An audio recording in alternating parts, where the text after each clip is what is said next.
Hello दोस्तों, आप सभी का स्वागत है आपके अपनी यूट्यूब चैनल जीएस वाला 360 डिग्री में। तो ज्ञान बिंदु द्वारा जो सेट चलाया जा रहा है टेस्ट सीरीज, उसका हम लोग आज जो है सेट नंबर 5 पढ़ेंगे। और 5 जो सेट नंबर है उसमें जितने भी महत्वपूर्ण क्वेश्चन हैं तो उसको हम लोग डील करेंगे। और साथ ही जो है दरोगा के लिए स्पेशल है, ठीक है। तो ये जो जैसे तो दरोगा के लिए स्पेशल है, लेकिन साथ ही हर एक एग्जाम के लिए जो है इंपॉर्टेंट हो जाता है। ऐसा नहीं है कि केवल दरोगा के लिए है स्पेशल रहता है, लेकिन हाँ ये रहता है कि दरोगा में क्वेश्चन का जो वेटेज इसका ज़्यादा रहता है, इसलिए जो है ये सेट चलाया जा रहा है। तो चलिए आप लोग सेट का जो है जो भी बता रहे हैं उसको आप लोग समझिए और उसके बाद उसको नोट डाउन करते चलिएगा। तो चलिए सेट नंबर 5 है तो उसका क्वेश्चन की तरफ बढ़ते हैं। अगर ज्ञान बिंदु के द्वारा जो सेट दिया जा रहा है, अगर उसका कंटेंट अच्छा लगता है तो चैनल को जरूर सब्सक्राइब कर लीजिएगा ताकि हम ऐसे ही वीडियो अपलोड करते रहें। तो चलिए आज का पहला क्वेश्चन है कि वस्तु बाजार में अगर कुल पूर्ति कुल मांग के बराबर होती तो श्रम बाजार में श्रम की मांग श्रम की पूर्ति के बराबर होगी। यह सिद्धांत किसका है? तो कुल जो है पूर्ति बराबर कुल मांग हो जाता है। क्या कहता है? कुल पूर्ति बराबर कुल मांग हो जाता है, ठीक है। और क्या कहते हैं? श्रम की मांग बराबर श्रम की पूर्ति हो जाए तब इसको क्या बोलते हैं? पूर्ण रोजगार की स्थिति उत्पन्न होता है। और पूर्ण रोजगार की स्थिति जब उत्पन्न होता है तो उसको क्या उसको सिद्धांत को कौन दिया था? तो क्लासिकल रोजगार सिद्धांत उसको कहा जाता है। क्लासिकल रोजगार सिद्धांत कहा जाता है, ठीक है। चलिए अगला क्वेश्चन क्या यहाँ से आता है? तो यहाँ से एक और चीज़ यहाँ से धीरे किन्स जो है ना, किन्स के रोजगार सिद्धांत क्या कहता है? कि किन्स के रोजगार भी दे दिया। तो किन्स के रोजगार सिद्धांत में हम लोग एक बार पढ़ देते हैं आपको। क्या है कि किन्स के रोजगार सिद्धांत होता है ना कि मांग में वृद्धि जो है, मांग में वृद्धि लाकर ही क्या कहता है कि अर्थव्यवस्था में रोजगार उत्पन्न किया जा सकता है। यह किसका सिद्धांत है? तो किन्स के रोजगार सिद्धांत है, ठीक है। किन्स का रोजगार सिद्धांत क्या कहता है कि मांग में वृद्धि लाकर ही, यानी जब मांग होगा तभी हम वृद्धि लाएंगे, उसके बाद ही कहता है अर्थव्यवस्था में रोजगार उत्पन्न किया जा सकता है। ऐसा किसका कहना है? तो किन्स का कहना है। लेकिन इसी जगह पे जेबी से का जो बाजार सिद्धांत है, यह क्या कहता है कि पूर्ति अपनी मांग का सृजन स्वयं कर लेता है। जैसे जैसे जो आप बाजार में कोई भी सामान दे दीजिए, ऑटोमेटिक जब उसका मांग बढ़ेगा तो उसका जो पूर्ति वो स्वयं कर लेगा। तो यही क्या कहता है कि पूर्ति जो है अपनी मांग का सृजन स्वयं कर लेता है। ये जेबी से का बाजार सिद्धांत है। चलिए अगला क्वेश्चन बढ़ते हैं। क्या कहता है कि ऐसी अर्थव्यवस्था जिसमें आर्थिक स्थिरता जैसे बेरोजगारी, मुद्रास्फीति आदि जैसे कोई लक्षण मौजूद न हो उसे क्या कहते हैं? ठीक है, इसको क्या कहा जाता है? तो इसको कहा जाता है गोल्डीलॉक्स अर्थव्यवस्था कहता है। गोल्डीलॉक्स अर्थव्यवस्था कहता है। और ये किसके द्वारा दिया गया था? तो डेविड सुलेमान द्वारा यह सिद्धांत दिया गया था। किसके द्वारा? तो डेविड सुलेमान के द्वारा यह सिद्धांत दिया गया था। अगला क्वेश्चन है, अगला क्या क्वेश्चन है कि व्यक्ति सामान्य अपनी आय तथा संपत्ति को मौद्रिक रूप में देखता है, उसके वास्तविक मूल्य को नहीं देखता है। विशेष रूप से अल्पकाल में यह स्थिति किस अर्थशास्त्री ने मुद्रा विभ्रम की संज्ञा दी है? ठीक है, यहाँ से क्या कहता है कि आदमी जो है अपनी मौद्रिक नीति को रूप देखता है लेकिन वास्तविक मूल्य को वह कभी नहीं देखता है, ठीक है। तो यहाँ से जो है किसको कहता है? यह जो सिद्धांत किसके द्वारा है? तो इरविंग फिशर के द्वारा है। किसके द्वारा है? इरविंग फिशर के द्वारा। तो अब यहाँ से हम ये बता दे रहे हैं आपको कि मौद्रिक मूल्य क्या होता है। मौद्रिक मूल्य एक होता है और एक वास्तविक मूल्य होता है। तो मौद्रिक मूल्य क्या होता है और वास्तविक मूल्य क्या होता है? जैसे मान के चलिए कि अगर आपका वेतन मान के चलिए कि 5,000 रुपया है, ठीक है। 5,000 रुपया मान के चलिए कि आपका वेतन है, ठीक। तो ये जो हो गया आपका मौद्रिक मूल्य हो गया। लेकिन वास्तविक मूल्य क्या होगा कि 5,000 में आप मान के चलिए कि 5 कुंटल आप कोई चीज़ खरीद लिए, कोई वस्तु, ठीक है। तो इस वस्तु का जो मूल्य हुआ ना, यही क्या हो गया? वास्तविक मूल्य हो जाता है, ठीक।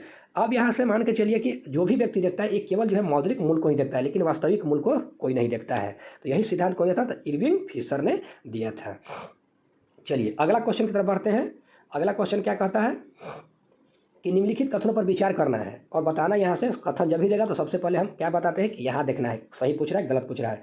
कहता है कि वस्तुओं में उपयोगिता का सृजन करना उत्पादन कहलाता है। एकदम बिल्कुल सही है कि उपयोगिता का क्या कहता है कि उपयोगिता किसको कहते हैं? तो किसी वस्तु में आवश्यकता को संतुष्ट करने की क्षमता ही क्या कहलाता है? वस्तु की उपयोगिता कहलाता है, ठीक है। उपयोगिता क्या कहलाता है? तो किसी वस्तु में आवश्यकता को संतुष्ट करने की क्षमता ही क्या कहलाता है? वस्तु की उपयोगिता कहलाता है। अगला, तो ये कथन बिल्कुल सही है। दूसरा कथन कहता है कि वस्तु की उपयोगिता को कम या नष्ट करना उपभोग कहलाता है। बिल्कुल सही है। जैसे मान के चलिए कि उपयोगिता हमको एक कुर्सी की है और कुर्सी का अगर उपयोग हम कर रहे हैं तो कुर्सी धीरे धीरे टूट जाएगा, तो कम होगा और उसके बाद वो नष्ट हो जाएगा। तो ये भी कथन बिल्कुल सही हो जाएगा। तो कथन ये फिर सही हो जाएगा, तो ऑप्शन नंबर सी हो जाएगा। अगला क्वेश्चन कहता है कहता है कि भारत में चक्रीय योजना का प्रारंभ 1978 से 1983 के लिए किया जा रहा है, ये किया गया था। कहते हैं भारत में चक्रीय योजना, ठीक है। तो चक्रीय योजना क्या कहते हैं, रोलिंग प्लान कहते हैं। तो रोलिंग प्लान कहते हैं। तो इस समय जो है पंचवर्षीय योजना कब से कब तक चला था, तो 5वीं पंचवर्षीय योजना जो है उसका अवधि जो है 1974 से लेकर 79 तक चला था। लेकिन इसमें सरकार बदल जाने के कारण जो है 1 साल इसको पहले ही बंद कर दिया था। 1978 में इसको बंद कर दिया गया था। और यहाँ पे जब बंद कर दिया गया तो यही एक ऐसा पंचवर्षीय योजना था जिसको 1 साल पहले जो है समाप्त कर दिया गया था। तो ये भी ध्यान रखिएगा कि कौन से पंचवर्षीय योजना था जिसको समय पूरा होने से पहले जो है उसको समाप्त किया गया था, तो 5वीं पंचवर्षीय योजना था। इसी के चलते जो है यहाँ पे क्या किया गया था, तो रोलिंग प्लान लाया गया था। और रोलिंग प्लान लाया गया था तो कब से कब तक, तो 78 से लेकर 83 तक।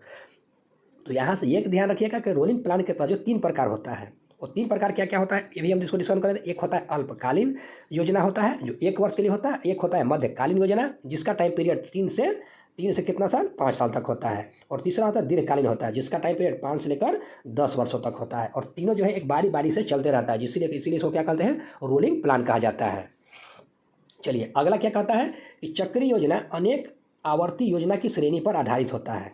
तो ये भी कथन बिल्कुल सही हो जाएगा, पहला भी कथन सही है, दूसरा भी कथन सही। अगला कथन, चक्रीय योजना की अवधारणा का विकास डी.टी. लखरवाला ने किया था। तो डी.टी. लखरवाला नहीं किया था, इसको किया था कौन, तो गुनार मिनार्ड ने किया था। तो ये कथन गलत हो जाएगा। तो हमारा ऑप्शन हो जाएगा ए, 1 और 2 केवल सही है और तीसरा जो है गलत हो जाएगा। अगला क्वेश्चन है कि किस पंचवर्षीय योजना में इंडिया विजन 2020 पेश किया गया तथा विजन को पूरा करने हेतु भारत निर्माण कार्यक्रम शुरू किया गया था।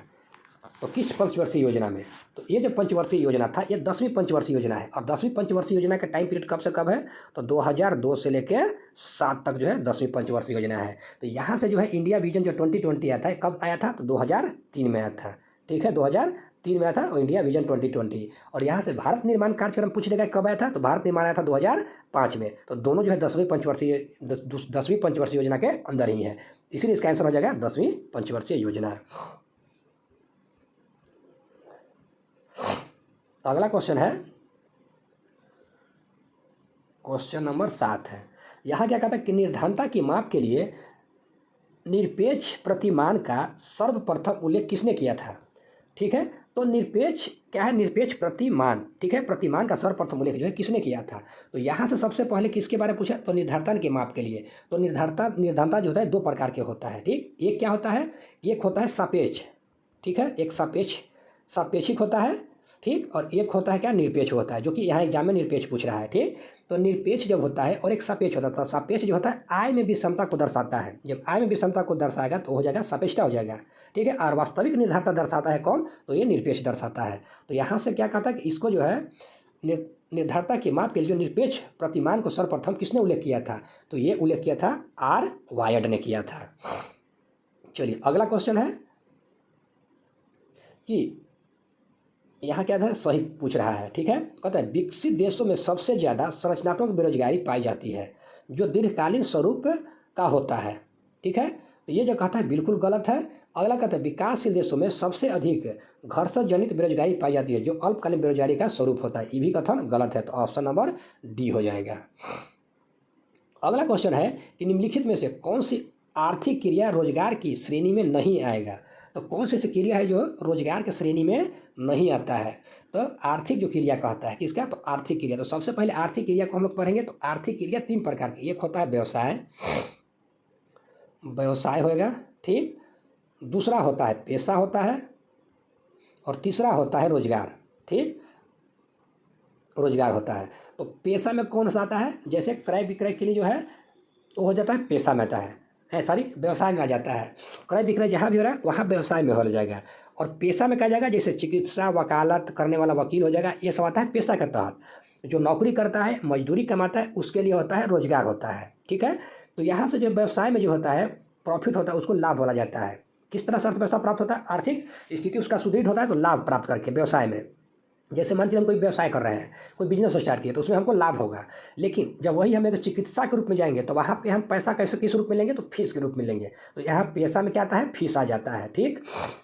अच्छा, वही मजदूरी करने जाएंगे, या तो हम नौकरी करेंगे या तो किसी के यहाँ मजदूरी करेंगे, तो उसको क्या बोला जाता है, हमको काम करने के बाद वेतन मिलता है। तो यहाँ से 3 पॉइंट 100% याद रखिएगा, इसी 3 पॉइंट के तहत जो है एक क्वेश्चन सॉल्व हो जाएगा। तो पहला क्या कहता है कि प्रबंधक, तो प्रबंधक बिल्कुल नहीं होगा। दूसरा श्रमिक, क्योंकि श्रमिक में रोजगार में आ जाएगा, ठीक है। किसके तहत आएगा, तो ये भी प्रबंधक वाला भी किस में आएगा, तो रोजगार में ही आएगा, ये भी रोजगार में ही आएगा। और निरीक्षक, निरीक्षक भी इसी में आएगा, रोजगार में ही। तो यहाँ से जो उद्योग है, उद्योग जो है किसी में शामिल नहीं है, तो यहाँ से कौन पूछ रहा है, नहीं पूछ रहा है, तो ऑप्शन नंबर डी हो जाएगा। अगला क्वेश्चन कहता है कि जिन ऋण पत्र, जिसको क्या बोला जाता है, डिबेंचर बोला जाता है, के मूलधन का भुगतान कंपनी अपने जीवन काल में नहीं करती है, उसका भुगतान केवल कंपनी के समापन पर भी संभव है, उस ऋण पत्र को क्या कहते हैं। यानी कहता है कंपनी जो है उसको कब समाप्त करता है, जब कंपनी समापन की स्थिति में होता है, तभी ऋण पत्र को क्या कहा जाता है, उसको जो हम लोग कहते हैं उसको बोलते हैं अशुद्ध ऋण पत्र बोला जाता है।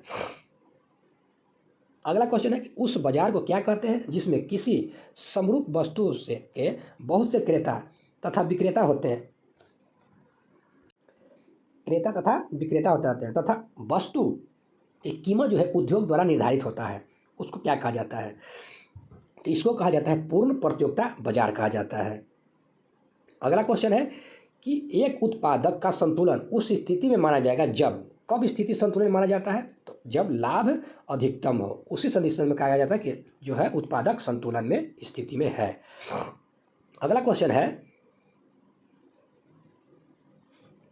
कि चक्रीय अर्थव्यवस्था के संदर्भ में निम्नलिखित में से कौन सा कथन सही है। तो आगे देख लेते हैं इसमें और क्या कहता है। तो चक्रीय अर्थव्यवस्था के बारे में बताना है, ठीक। तो कहता है इस अर्थव्यवस्था में संसाधनों का दशतम उपयोग, पुनः चक्रण और पुनर्निर्माण और नवीकरण पर बल दिया जाता है। यह बिल्कुल सही है, क्योंकि चक्रीय में वो घूमते रहता है, तो कभी ना कभी ये उपयोग में आते रहता है। चक्रीय अर्थव्यवस्था में ऐसी तकनीक पर बल दिया जाता है जो अपशिष्ट उत्पादों को उपयोगी बनाए रखने में सहायता करती है। ये भी बिल्कुल कथन सही है। अगला क्वेश्चन का अगला जो है वो क्या कहता है कि उस अर्थव्यवस्था में कम से कम संसाधनों द्वारा अधिकाधिक उत्पादन लेने का प्रयास किया जाता है। ये भी कथन सही है, में से सभी हो जाएगा। ये फार्मूला दिया गया है, तो फार्मूला दिया गया, तो फार्मूला में क्या था, मूल्य वृद्धि बराबर होता है क्या, उत्पाद का मूल्य माइनस मध्यवर्ती उपभोग होता है। अगला है क्या कि वैश्विक भुखमरी सूचकांक। यहाँ से क्या था कि वैश्विक भुखमरी सूचकांक का पहली बार प्रकाशन किस वर्ष किया गया था, तो पहली बार जिसका प्रकाशन किया गया था 2006 में किया गया था। अगला है कि मुद्रा के लिए अपना कार्य करने से पहले निम्नलिखित में से कौन सा गुण होना आवश्यक है। तो यह गुण कौन सा होना चाहिए, तो सभी प्रीति होना चाहिए।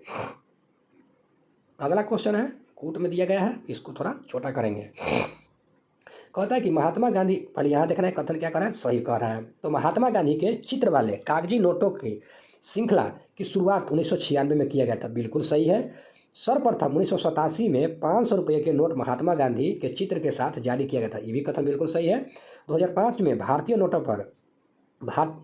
के निर्गम पर छापना शुरू, ये भी कथन सही है, तो ऑप्शन नंबर डी हो जाएगा। क्वेश्चन नंबर 18 क्या कहता है कि क्षेत्रीय ग्रामीण बैंक की स्थापना करने के उद्देश्य में शामिल है। तो जो क्षेत्रीय ग्रामीण बैंक होता है उसकी स्थापना करने की कुछ शर्तें होती है। तो क्षेत्रीय ग्रामीण बैंक की स्थापना कब हुआ था, तो 1975 में हुआ था, ठीक है। कब हुआ था, तो 1975 में। तो इसके बारे में क्या कहा गया है, तो पहला कहता है कि ग्रामीण क्षेत्रों में बैंकिंग सुविधा का विस्तार करना, यह कथन बिल्कुल सही है। समाज के कमजोर वर्ग के लोगों को सस्ती ब्याज पर ऋण उपलब्ध कराना, ये भी कथन बिल्कुल सही है। ग्रामीण क्षेत्र में बचत को बढ़ावा देना, क्योंकि जब बैंक खुलेगा तो लोग अपने बचत करके बैंक में जमा करेंगे, और जैसे ही जमा करेंगे तो वहाँ से कुछ ना कुछ इंटरेस्ट मिलेगा। तो इसलिए जो है वहाँ पे ग्रामीण क्षेत्र में बचत को जो है बढ़ावा मिलेगा ग्रामीण बैंक के स्थापना से। तो यहाँ से इनमें से सभी हो जाएगा। क्वेश्चन नंबर 19 की तरफ बढ़ते हैं। क्या कहता है कि जब भारतीय रिजर्व बैंक सांविधिक नकदी अनुपात, जिसको SLR कहा जाता है, को 50 आधार अंक कम कर देता तो निम्नलिखित में से क्या होने की संभावना होती है। यानी 50 आधार अंक जब कम कर देगा तो क्या होगा। तो सबसे पहले यहाँ से SLR कहा है, तो SLR के बारे में अगर सुन लीजिए क्या होता है SLR। तो कुल जमा का जो हिस्सा बैंकों को अपने पास नकदी या अन्य रूप में संरक्षित रखना पड़ता है वही क्या कहलाता है, SLR कहलाता है। क्लियर। एक बार और रिपीट कर देते हैं। कुछ जमा का जो हिस्सा बैंक को अपने पास जो है नकद के रूप में, किस रूप में, तो नकदी के रूप में, जिसको बोलते हैं नकद, या अन्य रूप में, या किसी गोल्ड के रूप में, या किसी और रूप में संरक्षित जब रखता है वही क्या कहलाता है, तो SLR कहलाता है। ठीक, यहाँ से क्लियर। तो आगे क्या कहता है कि इसके बारे में क्या बताया गया है। तो भारत का जीडीपी तेजी से बढ़ेगा, ये कथन बिल्कुल गलत है। विदेशी संस्थागत निवेश हमारे देश में और अधिक पूंजी लगाएंगे, ये भी कथन गलत है। अनुसूचित वाणिज्यिक बैंक अपने उधार देने की दर को घटा सकता है, ये कथन सही हो जाएगा। अगला क्वेश्चन क्या कहता है कि अल्पकालीन प्रतिभूति के संदर्भ में कौन सा एक कथन सही नहीं है, यानी कम समय के लिए। तो कम समय के लिए जो है ना है, ये आप याद रखिएगा अल्पकालीन कौन कौन सा होता है। तो अल्पकालीन में आता है जैसे ट्रेजरी बिल, ये अल्पकालीन प्रतिभूति होता है। उसके बाद कॉमर्शियल पेपर, ये भी क्या होता है, अल्पकालीन होता है। डिपॉजिट सर्टिफिकेट, ये भी अल्पकालीन प्रतिभूति होता है। सेल मेमोरी, यानी इसको कॉल मेमोरी कहते हैं, कॉल मेमोरी भी क्या होता है, तो ये भी होता है अल्पकालीन मेमोरी होता है। उसके बाद कॉमर्शियल बिल, ये भी क्या होता है, अल्पकालीन होता है। तो ये सब जो है आप याद करके रखिएगा।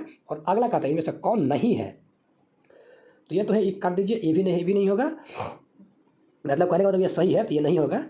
उसके बाद आते हैं अगला क्वेश्चन की तरफ, मतलब नहीं इसी में, तो ये हो जाएगा कि एक शेयर एक प्रकार का अल्पकालीन प्रतिभूति है, तो यही कथन इसका सही हो जाएगा।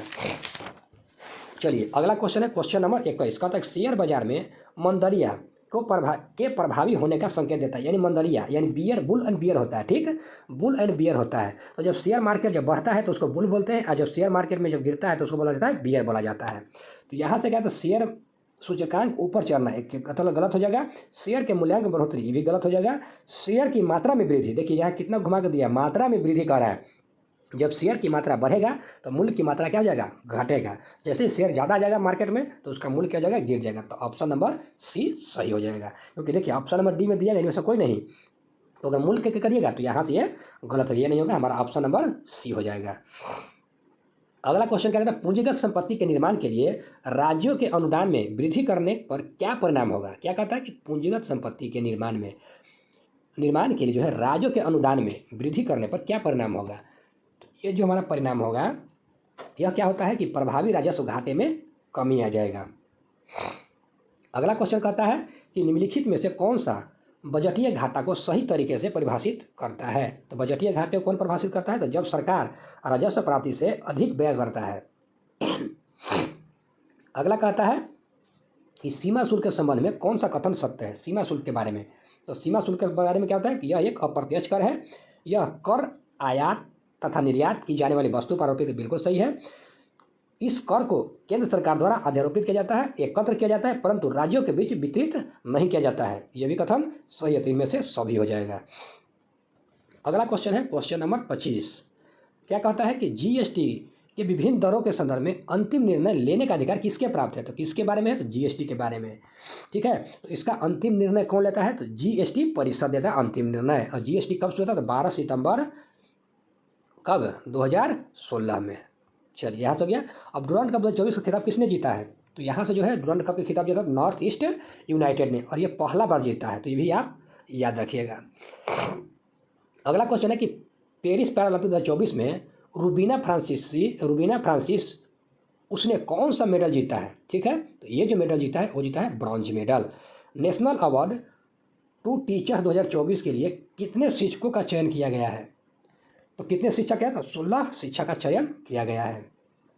अगला कहता है किस एयरपोर्ट पर भारत का सबसे बड़ा एरो लाउंज लॉन्च किया जाएगा। तो ये किस पे लॉन्च किया जाएगा, तो ऑप्शन नंबर आ जाएगा 29 का, ये हो जाएगा कोचीन हवाई अड्डा पर। उत्तर प्रदेश सरकार ने जिन दो शहरों के बीच एक औद्योगिक शहर विकसित करेगा वो कौन सा हो जाएगा, तो झांसी और कानपुर के बीच में, ऑप्शन नंबर सी सही हो जाएगा। अगला क्वेश्चन है कि भारतीय सेना ने भूतपूर्व सैनिकों और उसके परिजनों की सहायता के लिए कौन सा प्रोजेक्ट शुरू किया है। तो ये प्रोजेक्ट जो शुरू किया है इसका नाम क्या है, तो प्रोजेक्ट नमन शुरू किया है। भारत के पहले प्रदूषण नियंत्रण पोत को लॉन्च किया गया है, इसका नाम क्या है, तो इसका नाम है समुद्री प्रताप नाम है, ऑप्शन नंबर सी हो जाएगा। अगला क्वेश्चन है सुप्रीम कोर्ट के लिए नए झंडे प्रतीक चिन्ह का अनावरण किसने किया है। ये किसने किया है, तो द्रौपदी मुर्मू ने किया है। वर्ष 2024 में रेमन मैग्सेसे पुरस्कार किसे दिए जाने की घोषणा की हुई है।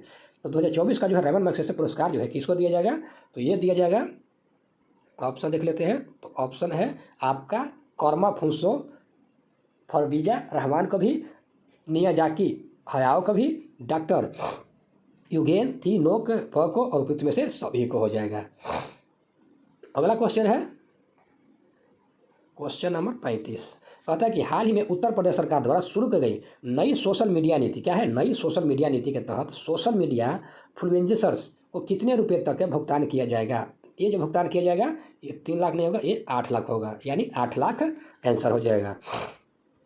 अगला क्वेश्चन है कि हाल ही में भारत सरकार निम्न में से किस कंपनी को नवरत्न का दर्जा दिया है। तो इनमें से सभी हो जाएगा, रेल भी दिया है, इसको दिया है, इसको भी दिया है, तो इनमें से सभी हो जाएगा।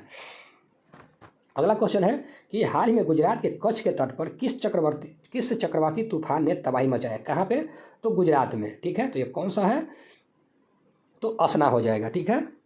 अगला क्वेश्चन है कि कोलंबो सुरक्षा सम्मेलन सचिवालय की स्थापना के लिए चार्टर और समझौते ज्ञापन पर निम्न से किस देश ने हस्ताक्षर किया है।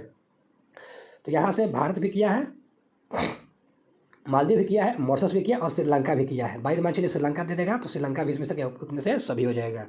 अगला है कि योगेश कथुनिया पेरिस पैरालंपिक 2024 में कौन सा मेडल जीता है, ठीक है। तो कौन सा मेडल जीता है, तो क्वेश्चन नंबर 39 ये कौन सा मेडल जीता है, तो मेडल जीता है कौन सा, तो ये हो जाएगा आपका सिल्वर मेडल हो जाएगा। रेमन मैग्सेसे 2024 में कितने लोगों को प्रदान किया गया है। तो रेमन मैग्सेसे जो अवार्ड है कितने लोगों को दिया है, तो 5 लोगों को दिया गया है। अगला है कि अमृतलाल मीणा किस राज्य के मुख्य सचिव बने हैं। तो किस राज्य के मुख्य सचिव बने हैं, तो ये बिहार के बने हैं। अब तक ज़्यादा तापमान किस देश में दर्ज किया गया है। तो ये दर्ज किया कहाँ पे, तो ईरान में। कितना दर्ज किया गया है, तो 82.2 डिग्री सेल्सियस। चलिए अगला क्वेश्चन है कि राष्ट्रीय पोषण माह 2024 की शुरुआत किस राज्य में किया गया है। तो यह किया गया है गुजरात में किया गया है। अगला है कि इमैनुअल मैक्रोन किस देश के राष्ट्रपति हैं जिन्होंने ओलंपिक ऑर्डर से सम्मानित किया गया है। तो यह हो जाएंगे फ्रांस के। अगला है हॉकी महिला एशियाई चैंपियनशिप ट्रॉफी जो है 2024 की मेजबानी कौन सा राज्य करेगा। तो ये जो है बिहार करेगा और बिहार इसका विजेता भी है। अगला क्वेश्चन है कि हाल ही में एथलेटिक्स में 2 पैरालंपिक पदक जीतने वाली पहली भारतीय महिला कौन बनी है। तो ये जो बनी है कौन, प्रीति पाल बना है। किस राज्य में अपराजिता महिला ऐप बाल विधेयक पास किया गया है। तो ये कहाँ पास किया गया है, तो पश्चिम बंगाल में किया गया है। अगला क्वेश्चन है कि पैरालंपिक 2024 में सुमित अंतिल ने कौन सा मेडल जीता है। तो सुमित अंतिल जो है एक गोल्ड मेडल जीता है। कांस सेमीकॉन प्राइवेट लिमिटेड किस स्थान पर अपना सेमीकंडक्टर प्लांट स्थापित करेगा। तो ये कहाँ करेगा, तो सारंग गुजरात में। अगला क्वेश्चन है कि वरुण नौसेना अभ्यास भारत और किस देश के बीच आयोजित किया जा रहा है। तो यह आयोजित किया जा रहा है फ्रांस के बीच। अगर कंटेंट अच्छा लगता है तो चैनल को जरूर सब्सक्राइब कर लीजिएगा। धन्यवाद।